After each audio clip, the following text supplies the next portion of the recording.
नमस्कार दोस्तों, मेरा नाम है शेखर और स्वागत है आप सभी का हमारे ट्यूब चैनल शिकारी स्टडी पॉइंट पर। दोस्तों, इस वीडियो में हम देखने वाले हैं उत्तराखंड के 15 महत्वपूर्ण प्रश्नों को, जो कि आगामी एग्जाम के लिए महत्वपूर्ण होगा। तो आप वीडियो को अंत तक जरूर देखिएगा। अगर आपने इसके अलावा और पार्टों को नहीं देखा है तो उन्हें भी दोस्तों प्लेलिस्ट में आकर स्पीड बढ़ाकर जरूर से देख लीजिएगा। और आज जो आपका प्रश्न है वो ये है कि बद्रीनाथ और केदारनाथ की यात्रा करने वाला प्रथम विदेशी कौन था। और हिंट कुछ इस प्रकार है कि वो पिलग्रिम नाम से भी अपनी रचनाएं करता था। तो ये आपको बताना है, कमेंट बॉक्स में जरूर से बताइएगा।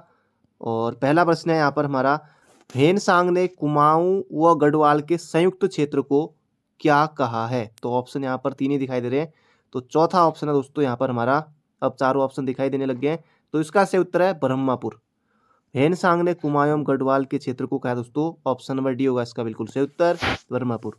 और जो यहाँ पर हिमवंत दिख रहा है ऑप्शन नंबर सी में, बौद्ध साहित्य के पाली भाषा में उत्तराखंड के लिए हिमवंत, पुराणों में खसतेश भी मिलता है। और इसके अलावा ऋग्वेद में देवभूमि जो ऑप्शन नंबर ए में है, देवभूमि, मनुष्यों की पूर्ण भूमि, ये सब मिलता है। और उत्तराखंड का प्रथम उल्लेख दोस्तों वो मिलता है ऋग्वेद में, वो ये भी महत्वपूर्ण है। उत्तराखंड का प्रथम उल्लेख ये मिलता है ऋग्वेद में। और इसका सही उत्तर दोस्तों ऑप्शन नंबर डी हमारा ब्रह्मपुर। बिल्कुल आसान प्रश्न था, आसानी से आपको मिल जाएगा। अगला प्रश्न है यहाँ पर हमारा, भारत छोड़ो आंदोलन के दौरान नैनीताल के युवकों की मुक्त पैरवी किसने की। तो इसका सही उत्तर दोस्तों ऑप्शन नंबर सी हमारा इंद्र सिंह नयाल। तो ये आपको बिल्कुल याद रखना है, एग्जाम में प्रश्न बन सकता है। इंद्र सिंह नयाल की बात करें दोस्तों, इन्होंने कुमाऊं युवक सम्मेलन की अध्यक्षता की थी 1932 में अल्मोड़ा में। कुमाऊं युवक सम्मेलन 1932 में अल्मोड़ा में। इसके अलावा इनकी एक पुस्तक भी है, स्वतंत्रता संग्राम में कुमाऊं का योगदान, ये भी एग्जाम में आ सकता है, स्वतंत्रता संग्राम में कुमाऊं का योगदान। तो ये भी आपको याद रखना है। बैरिस्टर मुकुंद लाल ने दोस्तों वीर चंद्र सिंह गढ़वाली का केस लड़ा था। इसका सही उत्तर होगा हमारा ऑप्शन नंबर सी। अगला प्रश्न यहाँ पर हमारा, किस हिमालय क्षेत्र में सबसे ज्यादा भाग उत्तराखंड में पाया जाता है। यहाँ पर जैसे बृहत हिमालय है, लघु व मध्य हिमालय, महा हिमालय, या इनमें से कोई नहीं। तो इसका सही उत्तर होगा दोस्तों लघु व मध्य हिमालय, ऑप्शन नंबर बी। और ये दोस्तों 9 जनपदों में फैला है, 9 जिलों में, ये आपको याद रखना है। तो ऑप्शन नंबर बी होगा इसका बिल्कुल सही उत्तर। और इसके अलावा लघु या मध्य हिमालय में जीवाश्म यहाँ नहीं मिलते हैं। कोणधारी वन, अल्पाइन वन लघु या मध्य हिमालय में मिलते हैं। तो इसका सही उत्तर होगा हमारा ऑप्शन नंबर बी। अगला प्रश्न है, सलधर नामक गर्म पानी का झरना कहाँ स्थित है। तो इसका सही उत्तर दोस्तों चमोली होगा। और चमोली के जोशीमठ में ही है, जोशीमठ के आसपास। तो सलधर नामक झरना दोस्तों जोशीमठ चमोली में है। तो ऑप्शन नंबर बी होगा इसका बिल्कुल सही उत्तर। अगला प्रश्न है, नागपुर परगना किस जनपद में स्थित है। देहरादून, रुद्रप्रयाग, चमोली या फिर पौड़ी। तो इसका सही उत्तर दोस्तों ये है रुद्रप्रयाग में। तो ऑप्शन नंबर सी होगा इसका बिल्कुल सही उत्तर। अगला प्रश्न है यहाँ पर हमारा, काली माता को समर्पित धारी देवी मंदिर किस नदी के तट पर स्थित है। तो काली माता को दोस्तों समर्पित धारी देवी मंदिर यहाँ पर पूछा गया है। तो इसका सही उत्तर होगा हमारा ऑप्शन नंबर बी, अलकनंदा नदी। तो अलकनंदा नदी आपको बिल्कुल याद रखना है, श्रीनगर से कुछ दूर दोस्तों कलियासौर नामक स्थान पर है। ये आपको बिल्कुल याद रखना है, अलकनंदा नदी के तट पर है धारी देवी मंदिर। और इसके अलावा पौड़ी में, श्रीनगर पौड़ी गढ़वाल में है। और इसके अलावा दोस्तों और भी जैसे जो पौड़ी में है, जैसे ज्वालपा देवी पौड़ी में है, कमलेश्वर मंदिर पौड़ी में है, क्यूकालेश्वर पौड़ी में है। तो बाकी बहुत सारे मंदिर है पौड़ी में। तो इसका सही उत्तर होगा हमारा ऑप्शन नंबर बी, अलकनंदा नदी। अगला प्रश्न है, भड़भंडारी माधो सिंह किसकी रचना है। भड़भंडारी माधो सिंह किसकी रचना है। तो इसका सही उत्तर होगा दोस्तों राजेंद्र धस्माना की। तो ये आपको बिल्कुल याद रखना है, बाकी बुक में आसानी से मिल जाएगा। भड़भंडारी माधो सिंह राजेंद्र धस्माना की रचना है। इसके अलावा परवलय इनका कविता संग्रह है, ये भी एग्जाम में बन सकता है कि परवलय किसका कविता संग्रह है। तो एग्जाम में बन सकता है, तो याद रखेगा। इसके अलावा गढ़वाली नाटक जय भारत जय उत्तराखंड, वो भी आपको बिल्कुल याद रखना, जय भारत जय उत्तराखंड, वो भी इन्हीं का है। भक्त दर्शन ऑप्शन में है। तो भक्त दर्शन है दोस्तों गढ़वाल की दिवंगत विभूतियाँ, पहले भी एग्जाम में पूछा जा चुका है। गढ़वाल की दिवंगत विभूतियाँ सुमन स्मृति ग्रंथ। और 1939 में कर्मभूमि नामक साप्ताहिक पत्रिका का प्रकाशन किया था। तो वो भी आपको बिल्कुल याद रखना है। और इसका सही उत्तर होगा ऑप्शन नंबर डी। अगला प्रश्न है सवेरा फाउंडेशन ऑफ आर्ट संग्रहालय की स्थापना कहाँ की गई है? चमोली, पौड़ी, टिहरी या देहरादून? तो दोस्तों इसका जो सही उत्तर है वो है हमारा टिहरी में। तो ऑप्शन नंबर बी होगा इसका बिल्कुल सही उत्तर। सवेरा फाउंडेशन आर्ट ऑफ संग्रहालय की स्थापना कहाँ की गई है? तो टिहरी जनपद में। अगला प्रश्न है निम्न में से किसके द्वारा दी गई पवार वंश के 60 राजाओं की सूची सबसे विश्वसनीय मानी जाती है? तो इसका सही उत्तर होगा दोस्तों वैकेट।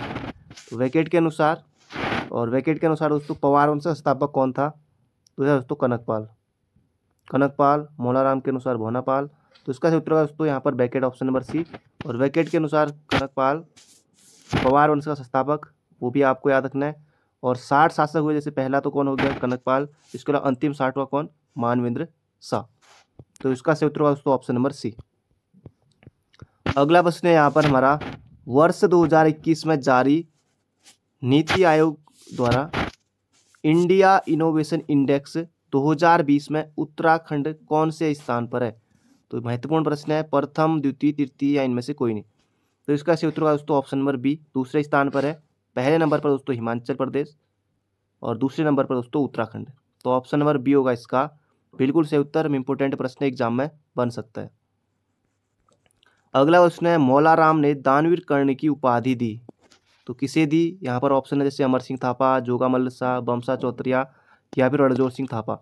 तो इसका सही उत्तर दोस्तों ऑप्शन नंबर डी होगा, रणजोर सिंह थापा। तो ये आपको बिल्कुल याद रखना है। और यहाँ पर जैसे सूबा जोगामल्ल शाह दोस्तों ये प्रथम गोरखा सूबेदार था, तो ये भी आपको बिल्कुल याद रखना है। और बमसा चौतरिया 1806 से 1814 तक सूबेदार रहा था। तो इसका सही उत्तर होगा हमारा option number D, Ranjor Singh Thapa को मौलाराम ने दानवीर कर्ण की उपाधि दी थी। अगला प्रश्न यहाँ पर ब्रिटिश सरकार द्वारा कीर्ति शाह को कंपेनियन ऑफ इंडिया की उपाधि दी गई, तो इसका सही उत्तर दोस्तों 1898 में, ऑप्शन नंबर ए होगा इसका बिल्कुल सही उत्तर। तो ये आपको बिल्कुल याद रखना है। और कीर्ति शाह ने दोस्तों जो स्वामी राम तीर्थ थे उनको अंतर्राष्ट्रीय धर्म सम्मेलन में जापान भेजा था, ये भी आपको बिल्कुल याद रखना है। कीर्ति शाह को गढ़वाल का अकबर भी कहा जाता है। और इसके अलावा 1900 में इंग्लैंड में नाइट कमांडर की उपाधि भी दी गई थी कीर्ति शाह को, जैसे यहाँ पर 1898 है कि ब्रिटिश सरकार ने कीर्ति शाह को कंपेनियन ऑफ इंडिया की उपाधि कब दी करके। तो ऑप्शन नंबर ए होगा इसका बिल्कुल सही उत्तर। अगला है डोटी के राजा देवपाल से खैरागढ़ी की संधि किसने की? यहाँ पर चंद सासू के नाम दिए हुए हैं, तो इसका सही उत्तर दोस्तों ऑप्शन नंबर सी हमारा उद्योग चंद दोस्तों ये दूसरा चंद शासक जिसने कि डोटी यानी कि नेपाल पर आक्रमण किया, पहला भारतीय चंद और दूसरा उद्योग चंद। तो ये आपको बिल्कुल याद रखना है। तो इसका सही उत्तर होगा दोस्तों उद्योग चंद, ऑप्शन नंबर सी। अगला प्रश्न है गढ़वाल में तिमाला किस आभूषण को कहा जाता है? अंगूठी, नथ, मांग टीपा या मंगलसूत्र?